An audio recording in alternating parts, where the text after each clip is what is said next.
அவனுடைய வலது பக்கத்துல தங்க மலை மாதிரி ஒருத்தன் நிற்கிறானே, அவன் ஆறுன்னு காட்டான் ராவன்.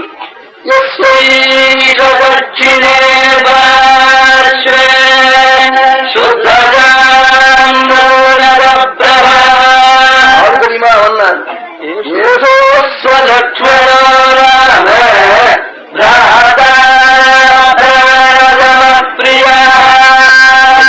பிரிய பிராதா, உயிருக்கு உயிரான பிராதா வாக்கம் சொன்னாரா. அவனுக்கு அபாரமான சக்தி.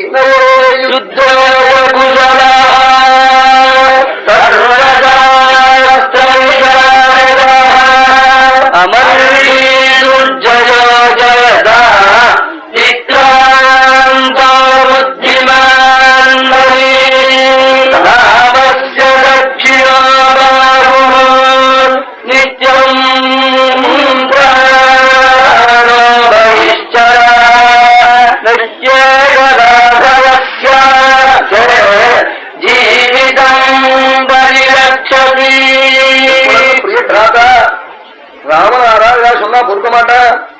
ஆறு வந்தாலும் அவனை ஜெயிக்க முடியாத உலகத்தெல்லாம் ஜெயிப்பன். ராமனுக்காக தன் உயிர் அக்னியை ஹோம் பண்ணுவன். ராமனுடைய வலதுகை சொன்னார். அப்போ இவனுக்கு ரொம்ப பயமா போயிடுச்சு. ராவணனுக்கு அசட்டுத்தனமா ஒரு கழுவு காட்டான். என்ன காட்டான்? இப்ப ஏதோ லட்சுமணன் அண்ணா காதல போய் பேசுறாங்க ராமன் காதல. என்ன பேசுறான்னு காட்டான். இப்போ நான் இங்க உட்காந்து நாங்க என்ன பேசுறான்னு உங்களை கேட்டா உங்களுக்கு என்ன தெரியும்? எனக்கே தெரியாம இருக்கிறது உங்களுக்கு தெரியுமோ? அவனை போய் காட்டான். எனக்கு தெரியும்னா இந்த பயிர காரணம் என்னன்னா, லட்சுமணன் ஒண்ணு கேட்கிறான், ராமன் பிராதம் தடுக்கிறார். இதான் தகவல். நான் என்ன கேட்கிறான்? லட்சுமணன் உண்டியா லங்கை முழுக்க அழிச்சுட்டு வந்துடுறேங்கிறா. சுவாமி எல்லாரும் பார்த்தா செய்யணுங்கிறான். இதான் தகவல்.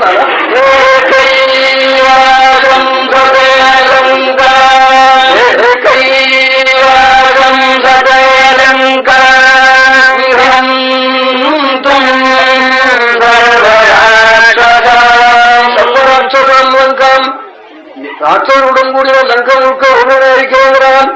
சுவாமி எல்லாருமா வந்துட்டோம், தலைக்கு கொஞ்சமா செய்வோங்கிறார். இதுதான் தகவல். உடனே நடுங்கி போயிடுது. கடிமருந்து கொடுத்தா கூட ஆயுதவனுக்கு வேற கலக்கிறது ராவணனுக்கு.